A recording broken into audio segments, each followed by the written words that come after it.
Good morning, Lisa. Morning. Were you one of the lovelies here yesterday? No, I had an appointment yesterday morning. Mondays I have a 9:15 appointment, so we'll rarely be able to make it. Gotcha. That's all right. I was unfortunately not able to make it either. Oh, yeah, no. But I was so proud of our crew that was here. They just forged on ahead. Yay. Yeah, no, I meditated super early. Uh, Good for you. That's great. I yeah, I had was the wondering why I pleasure of, didn't see a recording. I was like, I wanted the reading though. yes, I had a very overwhelming weekend and Understandable. I've got a couple of recordings to post still. And then yesterday morning, hi, Elizabeth. Good morning, everybody. Hi, Morning. Madeline. I know that you guys were here yesterday. Thank you so much. I was so proud of you all for forging ahead without me. I heard the recording afterward. We meditated to it late last night. Yeah, I'm sorry I missed it. Um, yeah, I woke up and I fell back asleep, and that is just what happened. So it That was is life. It was a very, very overwhelming weekend. And one of the things that I really am appreciative about with this group is, I just decided I was going to do this 30 days. And one of the things that really always helps me is to have like a crew of folks that I'm doing this with. So even though, you know, a lot of you all have referred to me as the leader, which is always fun. I really do feel like we're all in this together. And if any one of us sort of accidentally drops out or gets overwhelmed or has, a day that they miss or something, like you can always come back. And that's the joy of the group, is that it keeps you coming back. You remember that there's a place for you to do this and that it doesn't just stop because things got messy for a day or two. Yeah, we all forge forward ahead together. Yes, Yep. I was so glad to listen to that yesterday and to see that people just picked that baton up on their own. Hi, Suzanne, how are you? Hi, good. It's been a crazy few days. I got this last minute book, so I had to go into the city to record over the weekend. And then I had jury duty that I had to report for. So I've at least arranged for with my support job to go in later so I can do this. It won't help if I have to go Oh, in jury duty again, but I just don't do well at yet if I'm doing it without you guys, without being here. I Um, understand. I will so remind you, just so that you have this kind of in your back pocket, that like when you think about, I don't know how many of you have read stuff about like quantum physics and how everything, like time is just kind of another dimension, and really everything is sort of compressed and happening simultaneously, whether we realize it or not. So if you do happen to have to miss, being here with us, quote unquote, live, and you go back and you listen to the video, just remember for yourself that like the only dimension separating you from that is time. And you really are meditating at the same time with us, on kind of like a grander scale. Like it is happening simultaneously.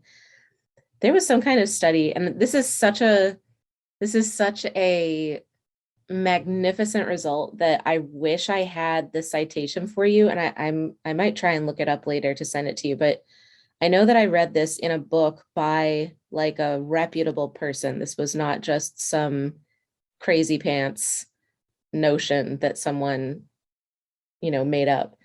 They had like they had a group of people pray for or give like good energy to or meditate on the healing of a group of patients in the hospital. And then there was a control group, which they did not.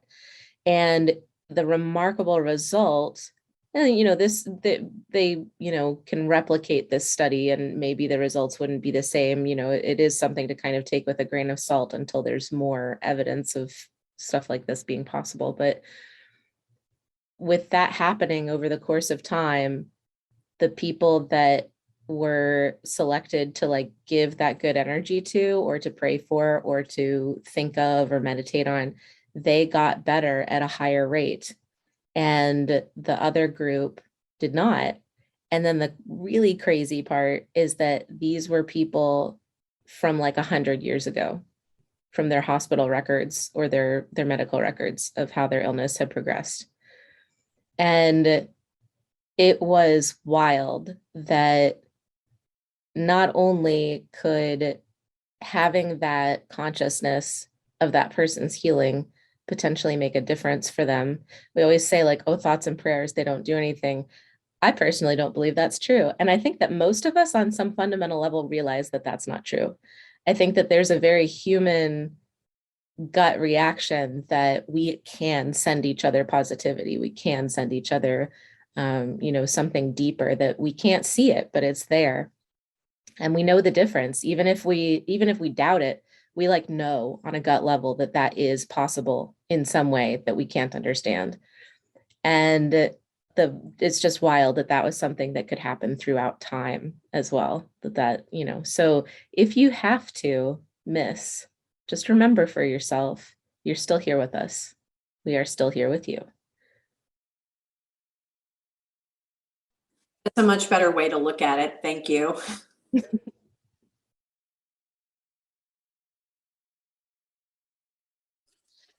Well, it is 7 after, so I think we should go ahead and get started. So let's just bring ourselves into a quiet place. Oh, and I'm going to address a little bit of some of the little concerns that I've heard as people are trying to slip into meditation. That some folks are finding it hard to focus and to center their mind, or that they're used to a guided meditation or something along those lines. I just want to offer to you that this can be very simple, very, very simple. I think that particularly in the Western world, and particularly as Americans, we get this idea that like, if we don't feel it right away, then we're not doing it right. Or if we're not feeling the result that we want, then we need to, find a solution to that. And I just want to offer the idea that this takes time, and that that's why it's a practice, and that it's not so much about how we feel when we start it. It's just about doing it, and literally just showing up and being still for 15 minutes, just allowing your mind to kind of try to keep focusing back in on one thing, whatever that might be, whatever you choose. It could be an image of a place that you love. It could be a sensation in your heart chakra.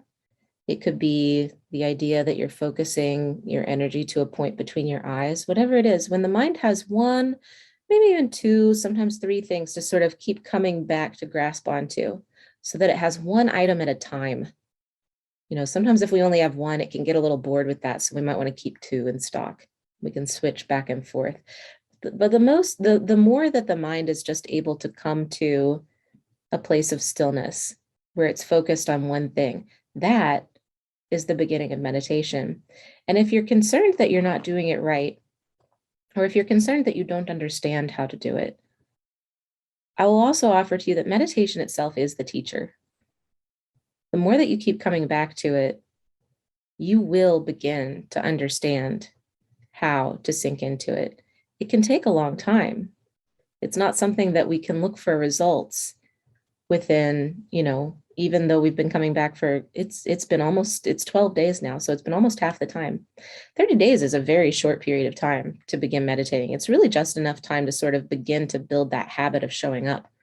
It's not necessarily enough time to think, now I know how to meditate. Now this is it. It really is about building that habit of showing up. So just offering that to you. If you're feeling concerned that you're not getting the result that you want, if you're feeling concerned that you don't understand how to sink into it, or you feel like it's not working, patience. This is a practice that is thousands and thousands of years old. And it does work. And it does offer you this space that will start to grow between your feelings and your reactions. You will start to see the fruits of that in the rest of your life, but it's slow. It is slow. We don't tend to like that these days. We don't tend to like it when something is slow to take place. But this is an investment in yourself. This is an investment in your mind. And you can really allow that to just slowly, slowly blossom. So keeping that in mind for yourself, looking to your breath,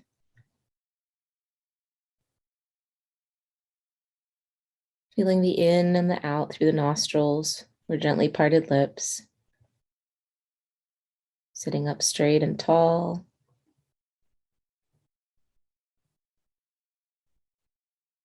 And just focusing, bringing the mind to still for 15 minutes.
Om.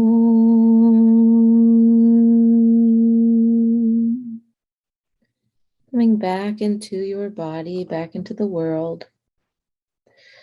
And the quote that I have to share for today, it came to mind. It's more of a quote than a reading, but I think it packs a really powerful punch. This is a quote that I have really loved throughout my life, and I actually looked up for the first time today who might have said it, because I felt like it was probably one of those things that's like anonymous or unknown, but it turns out it's attributed to Confucius, which I think is just lovely. It shows how long it's been something that's been guiding people. And it is the quote, "Wherever you go, there you are. Wherever you go, there you are." And this has it's been so good to me in like two different ways. And the first one is, you know, a lot of times we think that if we make a big shift, it's going to solve our problems. That if we change our location in particular, and I'm someone who's moved around a lot, so I know that can be a tempting line of thought, like, oh, I don't like living in this place, or I don't feel like I'm my best here in this town. I really want to go back to this town. I lived in New York for a long time and always wanted to be in Kentucky, but then when I'm in Kentucky, I always want to be in New York. And it feels like there's always something that kind of pulls. It's like there's another version out there that, maybe I want that now. And I think we all have that to some degree, at some extent, at some point in our lives. And it can be a really nice reminder that, like, yeah, you can go and you can make that change, but you're still going to be you. It's still going to be you that you're bringing to this place. It's still going to be you that you're showing up as. And if the things that you want to be different are part of that, then changing your locale is not going to help you. You have to focus in, and you have to understand what it is about yourself that you want to be different or to improve, or, whatever it might be. And then the other side of that I find so comforting is, in particular, because I have moved a lot, I think that this is the side that actually has been most beneficial to me, of this saying, wherever you go, there you are. It can be really intimidating to make a big change in life. It can be really difficult to wrap your mind around, oh, if I don't live here, who am I? If this isn't where I am, then do I matter? Am I showing up in my life the way I'm supposed to? Am I following the path that I'm supposed to? There can be all of these fears surrounded by needing to move. And so that's another instance where wherever you are still you, and you still carry that with you, and that can't change. So I think that is a wonderful quote that it can have a lot of meaning in different situations. So I'll leave you with that today. And thank you all so much for joining. I'll see you tomorrow. Thank you, Emily. Thank you, Emily. Bye. Have a good day. Bye, you too.